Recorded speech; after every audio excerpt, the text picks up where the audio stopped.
नमस्कार दोस्तों। आज अपनी क्रिया की आगे की क्लास है।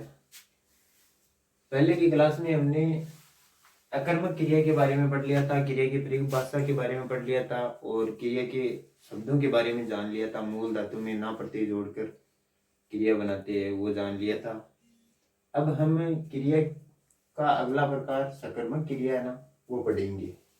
ठीक है, तो सकर्मक क्रिया किसे कहते हैं, इसकी परिभाषा देखो इस प्रकार है। जब वाक्य में प्रयुक्त क्रिया कर्म के सहित हो, अर्थात कर्ता और क्रिया कर्म के साथ प्रयुक्त होकर पूरे अर्थ का बोध कराए, वो सकर्मक क्रिया कहलाती है।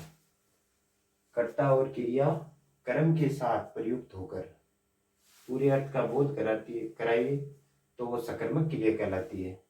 जैसे मोहन करता है, ठीक है, और पढ़ता क्रिया है, इसके साथ कर्म पुस्तक, ठीक है, पुस्तक क्या है, कर्म, प्रयुक्त होकर पूरे अर्थ का बोध कराता है तो सकर्मक क्रिया होती है। तो ये सकर्मक क्रिया होगी। मोहन पुस्तक पढ़ता है, मोहन क्या पढ़ता है, पुस्तक पढ़ता है, इसमें कौन सी क्रिया हो जाएगी, सकर्मक क्रिया। इसी प्रकार सोहन फुटबॉल खेलता है, सोहन करता है, खेलता क्रिया है, कर्ता और क्रिया के साथ, कर्ता और क्रिया कर्म के साथ, कर्म फुटबॉल है तो इसके साथ प्रयुक्त होकर पूरे अर्थ का बोध करा रही है कि सोहन क्या खेलता है, सोहन फुटबॉल खेलता है। ठीक है, ये होती है सकर्मक क्रिया। अब देखो सकर्मक क्रिया के दो उपभेद होते हैं। कितने, दो। एक तो होता है एक कर्मक क्रिया और दूसरा होता है द्विकर्मक या बहुकर्मक क्रिया। तो देखो क्या होती है एक कर्मक क्रिया। देखो एक कर्मक क्रिया वाक्य में क्रिया के साथ एक कर्म प्रयुक्त हो तो वो एक कर्मक क्रिया होती है। जैसे राधा गाना गाती है, राधा गाना गाती है, एक ही कर्म है गाना, ठीक है। और इसमें देखो किसान खेत जोतता है, खेत एक ही कर्म है, ठीक है, किसान करता है और जोतता क्रिया है, ठीक है। तो जिसमें एक कर्म प्रयुक्त हो वो एक कर्मक क्रिया कहलाती है। क्या कहलाती है, एक कर्मक क्रिया। अब देखो द्विकर्मक क्रिया या बहुकर्मक क्रिया किसे कहते हैं। वाक्य में क्रिया के साथ दो या दो से अधिक कर्म प्रयुक्त हो। यहाँ पे एक ही कर्म था, इसमें दो या दो से अधिक कर्म प्रयुक्त होंगे, ठीक है, तो वो द्विकर्मक या बहुकर्मक क्रिया कहलाएगी। जैसे देखो उदाहरण के तौर पर अध्यापक छात्रों को व्याकरण पढ़ाता है। अध्यापक दो काम कर रहा है, छात्रों को और व्याकरण क्या कर रहा है, पढ़ा रहा है। तो इसमें कितने, दो कर्म है, इसलिए ये कौन सी है, द्विकर्मक क्रिया है, ठीक है। इसी प्रकार अगले उदाहरण में देखो पिता पुत्र को शिक्षा देता है। पिता करता है और देता, देना क्रिया है, ठीक है, और दो कर्म है, एक तो पुत्र और एक शिक्षा, पुत्र को और शिक्षा, ठीक है, इसलिए ये द्विकर्मक क्रिया कहलाएगी। अब देखो अन्य उदाहरण है जहां पर एक कर्मक क्रिया ही होती है। वो उदाहरण देखो मोहन सोहन को 100 रुपये देता है, इसमें एक कर्मक क्रिया होगी। इसके लिए पहले देखो नोट को देखते हैं क्यों होती है इसमें एक कर्मक क्रिया। देखो जब किसी वाक्य में देने का बोध हो रहा हो और दान दिया जा रहा हो तो क्रिया एक कर्मक और कारक कर्म कारक ना होकर संप्रदान कारक माना जाएगा। देखो ये विशेष है, यहाँ जहां पर देने का बोध होता है ना वहां पर संप्रदान कारक काम करता है, कर्म कारक काम नहीं करता है। इसलिए हम इसको द्विकर्मक क्रिया में नहीं रखेंगे, इसको एक कर्मक क्रिया में रखेंगे, क्योंकि जहां देने का काम होता है ना वहां संप्रदान कारक काम आता है, कर्म कारक काम नहीं आता। तो दो कर्मों का कोई काम ही नहीं है इसमें, ठीक है, इसलिए इसमें हो जाएगा, ये इसमें क्रिया हो जाएगी एक कर्मक क्रिया। मोहन सोहन को 100 रुपये देता है, देने का काम कर रहा है तो संप्रदान कारक होगा, कर्म कारक काम नहीं आएगा, इसलिए ये एक कर्मक क्रिया हो जाएगी, ठीक है। राजा ब्राह्मण को गाय देता है, इसमें भी एक कर्मक क्रिया। राजेश भिखारी को कपड़े देता है, एक कर्मक क्रिया। जहाँ देने का बोध हो वहां एक कर्मक क्रिया हो जाएगी। ठीक है, जैसे इसमें भी देखो एक लिखा हुआ है पिता पुत्र को शिक्षा देता है। यहाँ पर शिक्षा दे रहा है, यहाँ पर कोई चीज नहीं, कोई वस्तु नहीं दे रहा है। ठीक है, इसमें वस्तु देनी होती है। जैसे ब्राह्मण को गाय देता है, वस्तु या प्राणी, ये गाय वस्तु या प्राणी दोनों। देखो यहाँ पे गाय दी जा रही है, यहाँ पे कपड़े, यहाँ पे 100 रुपए दिए जा रहे हैं। दान के रूप में मान लो। ठीक है, दान दिया जा रहा हो, इसे समझ लेना इसको, वस्तु प्राणी से नहीं समझना है। तो आगे देखो, अब हमने 1 नंबर पूरा कर लिया। अब 2 नंबर है क्रिया का प्रकार, रचना प्रयोग बनावट के आधार पर क्रिया। रचना प्रयोग बनावट के आधार पर क्रिया के कितने भेद है? 8 भेद है। कितने हैं? 8 है। वो 8 भेद इस प्रकार है। पहला है सामान्य क्रिया, दूसरा है संयुक्त क्रिया, तीसरा है पूर्वकालिक क्रिया, चौथा नाम धातु क्रिया, पांचवा कृदंत क्रिया, छठा प्रेरणार्थक क्रिया, और सातवां है सजातीय क्रिया, और आठवां है सहायक क्रिया। इसमें देखो 1 नंबर है सामान्य क्रिया। सामान्य क्रिया क्या होती है? देखो, जब किसी वाक्य में कर्ता और क्रिया कर्म के सहित या कर्म के रहित, कर्म के साथ या कर्म के साथ नहीं हो, रहित का मतलब प्रयुक्त होकर सामान्य स्थिति का बोध कराए, वहाँ सामान्य क्रिया कहलाती है। जैसे उदाहरण के लिए देखो, कुत्ता भौंकता है। ठीक है, ये सामान्य स्थिति है। कुत्ता भौंकता है, बच्चा रोता है, लड़की पुस्तक पढ़ती है, रमेश खाना खाता है। अब देखो इसमें है ना, ये सकर्मक और अकर्मक क्रिया दोनों के उदाहरण आ गए, लेकिन स्थिति सामान्य है। सामान्य क्रिया का प्रयोग हो रहा है, भौंकना, रोना, पढ़ना, खाना।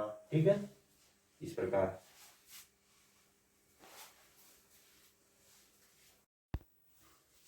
आगे देखो, सामान्य क्रिया पढ़ ली हमने।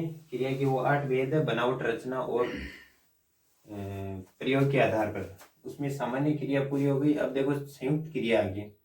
संयुक्त क्रिया जब किसी वाक्य में 2 भिन्नार्थक क्रियाएं प्रयुक्त हो तो वह संयुक्त क्रिया कहलाती है। जब किसी वाक्य में 2 भिन्नार्थक क्रियाएं प्रयुक्त हो तो वह संयुक्त क्रिया कहलाती है। भिन्न अर्थ देने वाली, भिन्नार्थक का मतलब भिन्न अर्थ देने वाली, जैसे सीता ने खाना पका लिया है।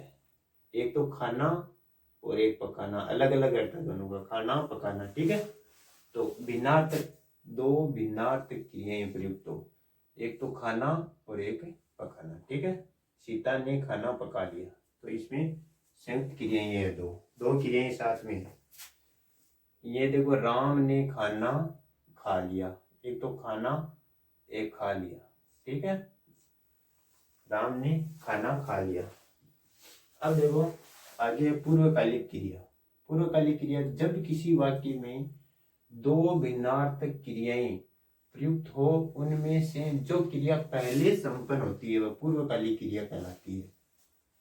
क्रियाएं तो 2 अलग अलग अर्थों वाली प्रयुक्त होगी, लेकिन जो पहले संपन्न होगी वो पूर्वकालिक क्रिया कहलाएगी। जैसे मोहन खाना खाकर सो गया, तो खाना खाकर, ये खाकर है, ये पहले प्रयुक्त हुई, फिर सो रहा है मोहन, ये बाद में प्रयुक्त हुई। ये पूर्वकालिक क्रिया। खाकर क्या है? पूर्वकालिक क्रिया। इसमें बच्चा दूध पीकर खेलता है, दूध पीकर खेलता है, तो पीकर पूर्वकालिक क्रिया हो गई, खेलता है बाद में आती है। ठीक है, तो इसमें खाकर हो गई, इसमें पीकर, ये पूर्वकालिक क्रिया कहलाती है।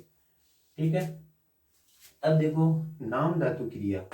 नाम धातु क्रिया वो होती है जब किसी संज्ञा सर्वनाम विशेषण से क्रिया का निर्माण होता है, अर्थात संज्ञा सर्वनाम विशेषण से बनने वाली क्रिया नाम धातु क्रिया कहलाती है। संज्ञा सर्वनाम और विशेषण से बनने वाली क्रिया ना, वो नाम धातु क्रिया कहलाती है। जैसे रंग, रंग से क्या बन गया? रंगना। शर्म से शर्माना, लाज से लजाना, लालच से ललचाना, मुस्कुराहट से मुस्कुराना। ठीक है, तो ये संज्ञा सर्वनाम और विशेषण शब्दों से इन क्रियाओं का निर्माण होता है। ये नाम धातु क्रियाएं कहलाती है। शर्म से शर्माना, रंग से रंगना, लाज से लजाना, लालच से ललचाना, मुस्कुराहट से मुस्कुराना, अपना से अपनाना, घबराहट से घबराना। ठीक है। अब आती है आगे 5 नंबर पर कृदंत क्रिया। जब किसी मूल धातु के साथ प्रत्यय का प्रयोग किया जाए तो उससे बनने वाली क्रिया कृदंत क्रिया कहलाती है। मूल धातु के साथ प्रत्यय लगाना है, ये बात मैंने पहले बताई थी ना शुरू में, जब क्रिया शुरू की थी तो मूल धातु में ना जोड़ते हैं तो क्रिया बनती है। इसी प्रकार मूल धातु में कोई प्रत्यय लगा देते हैं हम अलग अलग, तो उससे कृदंत क्रिया बनती है। जैसे चल धातु में ता प्रत्यय जोड़ दिया, चल धातु में ता प्रत्यय जोड़ दिया तो चलता बन गया।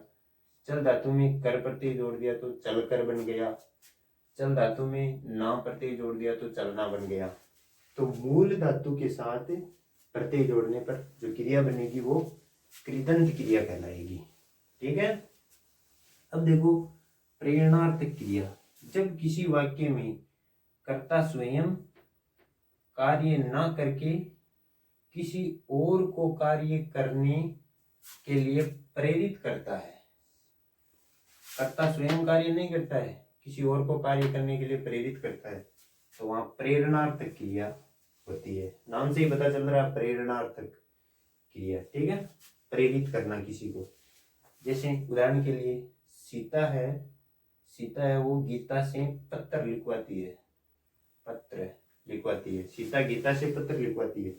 ठीक है, तो ये प्रेरणार्थक क्रिया हो जाएगी। इसमें कर्ता सीता है, ये स्वयं कार्य ना करके और किसी अन्य को कार्य करने के लिए प्रेरित कर रही है, गीता को प्रेरित कर रही है। ठीक है ना, सीता गीता को प्रेरित कर रही है, किस लिए? पत्र लिखवाने के लिए। ठीक है। अब देखो आगे है 7 नंबर सजातीय क्रिया। जब किसी वाक्य में समान जाति की दो क्रियाएं प्रयुक्त हो, अर्थात एक ही मूल धातु से दो क्रियाओं का निर्माण हो रहा हो तो वह सजातीय क्रिया कहलाती है। जैसे भारत ने पाकिस्तान से, ये देखो यहां से पकड़ो, लड़ाई लड़ी, भारत ने पाकिस्तान से लड़ाई लड़ी, सेम ही है लड़ाई और लड़ना। ठीक है।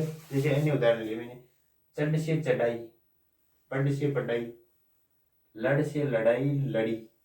ठीक है, ऐसे हो जाएगी सजातीय, एक ही जाति की दो क्रियाएं। ठीक है, सहजाति। ठीक है। अब देखो सहायक क्रिया। जब किसी वाक्य में मुख्य क्रिया की सहायता के लिए, किसकी मुख्य क्रिया की सहायता के लिए कोई दूसरी क्रिया प्रयुक्त की जाती है, मुख्य क्रिया की सहायता के लिए कोई दूसरी क्रिया प्रयुक्त की जाती है, तो वहां सहायक क्रिया कहलाती है। जैसे रोगी ने दवा पी है, पी की सहायता के लिए है लिया ना हमने, सहायक क्रिया। ठीक है। यहाँ पे खाया है, संतोष ने खाना खाया है, खाया के लिए है ये लिया ना, तो ये सहायक क्रिया है, ये है। ठीक है। तो हमने क्रिया में कर्म के आधार पर क्रिया, उसके दो भेद थे, सकर्मक क्रिया और अकर्मक क्रिया, वो पढ़ लिए, और रचना बनावट के आधार पर 8 भेद पढ़ लिए। अब हम पढ़ेंगे काल के आधार पर क्रिया, जिसके 3 भेद होंगे, एक तो भूतकालिक क्रिया, एक वर्तमानकालिक क्रिया और एक भविष्यकालिक क्रिया। ये हम अगले वीडियो में बताएंगे आपको।